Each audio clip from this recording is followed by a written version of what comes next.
Good evening, y'all.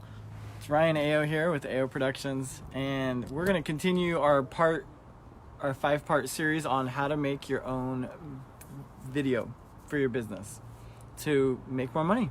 Bottom line, right?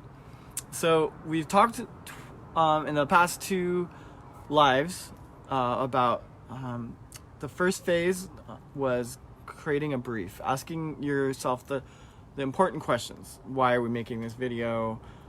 Who's my target audience? What's the takeaway? Stuff like that. The second one was creating a script or a storyboard or a mood board or all of the above to really hone in on what the actual shots are going to be and get the pre-production rolling so that you have some logistics set in motion. Now, we're going to talk about lights, camera, action. The actual day of filming, or many days, however long it takes. So the first thing you want to ask yourself is the most popular question: what camera am I going to use? And before you go out and buy a video camera or do all the research involved in finding out what camera you should buy, it's likely you have a very high quality video recording device in your pocket right now that you're watching me on. Most smartphones these days are 4K capable, which is not true about a lot of other video cameras out on the market. Some DSLRs still don't even have capabilities for 4K. So a lot of smartphones even have slow-mo capabilities that a lot of DSLR or even professional cameras don't have. And they also have things like time-lapse and the ability to upload immediately. There's a billion apps out there with filters and editing programs and software built right in. So, this can be an excellent, inexpensive way to just get started playing with video. I got involved in video, back in, I think 2006, when smartphones weren't even really a thing yet. And I had a laptop like this, and I did basically the same thing I'm telling you to do. As I walked around and used the webcam on the laptop to film interviews with people, and I filmed B-roll, and then I just used iMovie that was built into the Mac, and I started editing videos together, and it worked. It was a great way to learn how to get into video. So now that we have these great little devices in our pockets, start with that. And there's some great software out there too. Have you heard of Adobe Spark? That's a great tool to use. It's an app, and it has a lot of pre-built-in templates and graphics and an editor built right into it. So you can instantly import your footage, and just within a matter of no time you can export out a really beautifully edited little video. I think they even have stock footage available. And it's just kind of all pre-packaged video marketing stuff in there, so you could really do something beautiful for your business with little packages like those. But let me give you some tips on filming. So when you're using a camera of any kind, there's some basic fundamentals that you're going to want to pay attention to. One is, as we all know, it's really hard to watch a camera when it's shaking around, right? Hand holding a device of any kind is tricky. And there's this thing called professional handheld shake, which you'll see a lot of in the movies, like, hey, it looks handheld, but it actually is watchable, versus amateur handheld, which is called having the jitters. And that just makes it really hard. So I would highly recommend just starting off with a tripod. I've got my iPhone right here on a stand. I'll show you what that looks like. There? Yeah, you're still there. Okay. So yeah, I've got a little tripod, a little mini tripod, and it's got a little holder, and I just stick my iPhone on there and keeps it stable. So, investing, I don't know, that was 10, 15 bucks for this. So, there you are, you're back. It's very affordable, very cheap option just to get a cheap little stand for your iPhone. If you do want to get a little bit smoother, they make these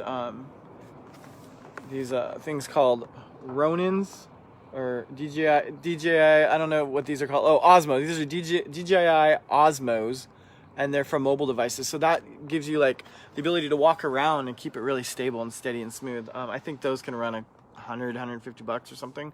So they're very affordable too, depending on your budget. I would use medium to close-up shots unless wide is required. With the smartphone technology or the GoPro technology, what ends up happening with those is the footage gets really distorted and it looks kind of like fisheye almost and weird. So I'd be careful about the wide angle. So right now I'm at a medium wide. This would be, you know, chest up. A close-up would be right here, right? And a wide would be full body. So yes. I would also avoid, if you're doing interviews, I would, unlike a live, I would avoid having the subject speak directly into the camera. Usually in an interview, you'll have somebody looking across the screen, filling up the negative space, making sure they're looking across rather than looking off the screen. This way is, wait, so I'm right here. See how there's very little space here and all this space right here is being wasted because I'm looking this way, drawing the viewer's eyes off screen this way. That's called wasting your space. So you want to make sure to talk across the screen at the person off screen here, and don't have the interviewer or person being interviewed look in the lens, look off the lens. And that's actually calming for the person watching the interview because they feel like an observer. But if you're talking in the lens, all of a sudden you're breaking this thing called the third wall and you're like, oh my God, they're looking at me, that's weird. So, you know, just have them look off screen. And when you're doing an interview, it's nice to have the ability to either punch in, so film it in 4K and then export in 1080 so that you can zoom in from close to wide. So when they're making a climactic statement or an emotionally important moment, you can punch in and emphasize that moment. But you can do that when the footage is 4K resolution because you're zooming it down and losing some resolution, but because it's filmed at 4K, and you're exporting in 1080, which is smaller resolution, it's okay to zoom in on the footage in your editor. But if you don't know how to do that, you could just literally get two devices to film with and then have one close up and one further away, and then in your editor you can layer those clips and cut back and forth between the angles. That looks really good. So let's talk about B-roll. You might have heard this term B-roll before, maybe you've not. I know a lot of people that I work with, I've just honestly never heard of the term, but it's a very common term. It's very important because you're always looking to make the video more interesting, right? So if you're having a talking head interview and somebody's talking about like, hey, when I wash my dog at the dog wash, you want to cut to a shot of the dog in the car wash, or dog wash, not the car wash. So that cutting to an illustrative shot is called B-roll. The A-roll would be the interview, technically. So yeah, so there's that. Let's see. Just, you know, making sure that whatever the person's talking about, you go out and grab as much of that kind of footage that helps illustrate what they're saying. That's what helps a video stay engaging. So once you've moved past the smartphone option, or if you're capable and knowledgeable about how to use a DSLR camera or a mirrorless camera or you know, higher end consumer video camera, you could go with that as an option, but you should definitely read the manual or watch YouTube videos and learn how to use it. Because what you can do is get yourself into problems. For example, see how that sky right there is exposed nicely. Well, if you're using a DSLR camera, you're going to have to know how to expose so that is not overblown and that my face is all washed out.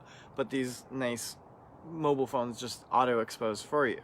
So, you know, little things like that have you know, carry a lot of weight in having a good video. So, you know, if you're going to use that higher quality option, make sure you know how to use it. You could rent cameras. There's a place in Portland called Pro Photo Supply. Most big cities and even some medium-sized cities have usually camera rental options available. If you don't, guess what? They're online for rent and they'll mail it to you. So borrowlenses.com or LensPro2Go. Hey Amy, good to see you. You can look online at, like, just go to borrowlenses.com and check out all the different cameras and lenses they have, and they will literally ship it to you. And I think there's a little insurance waiver fee. It's usually like $5 to $15 to cover the camera, and then it's usually like $5 to $10 to get it shipped. Hi Amy.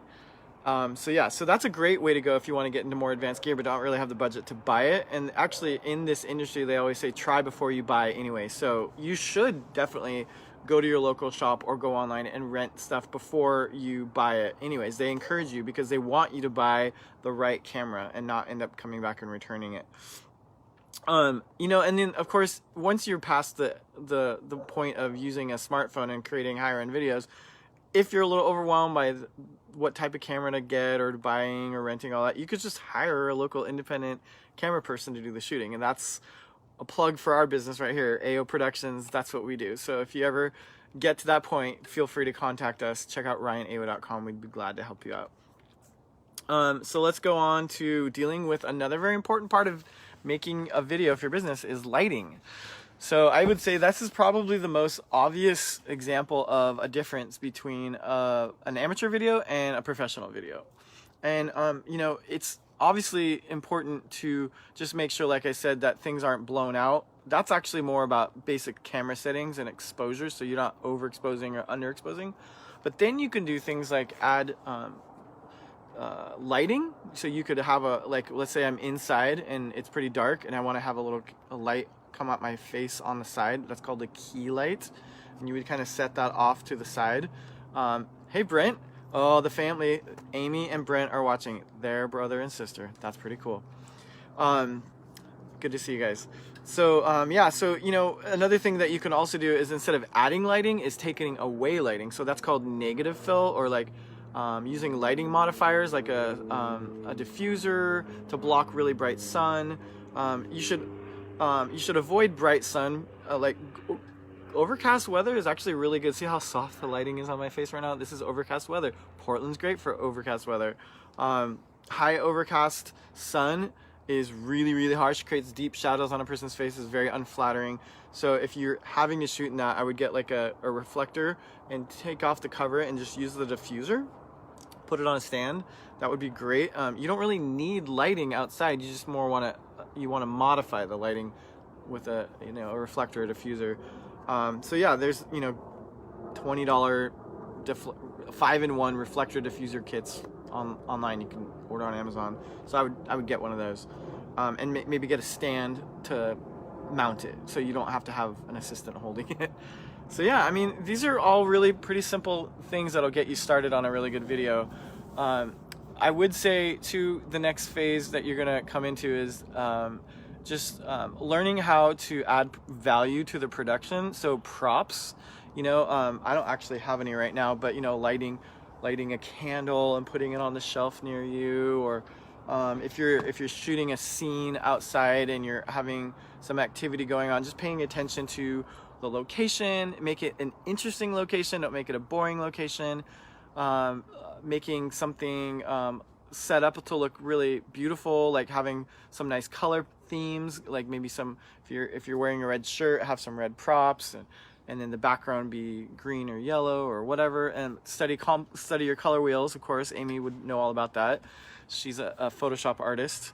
So having complementary colors in your video is a really important thing. So right now I have blue and green. Those are not complementary colors. Blue and yellow, or actually blue and orange, are complementary colors. Or what I should be doing is wearing a red shirt because I got green in the background, so that would make that more interesting. But little things like that really add nice touches to your videos. So we've talked about part one. We talked about creating your brief, asking the important questions about why you're making a video and who your target audience is. Part two, we talked about creating a mood board, storyboard, and or script, and or any one of those. And in there, I talked about creating a color palette with Danielle, and she explained a little bit more about how that's important. And now in phase three, you've learned how to go out and film and light. And so the next phase 4, is going to be talking about editing. And I'll have some really good, helpful resources with you, from stock video websites to add extra clips that you may not have been able to film yourself. There's team collaborative tools that you can use. There's online video editors that you can use. You don't have to buy the software out there anymore. There's just so much out there on the internet that can help you make these videos for cheap and free and easy, and it's all prepackaged, that you really can do a pretty good job on your own. So we'll talk about that next time. Good to see you guys. If you have any questions or you want any help on a video, we can help you at AO Productions. So just reach out, ryanao.com, and we'd be glad to help. Talk to you later, guys. Bye.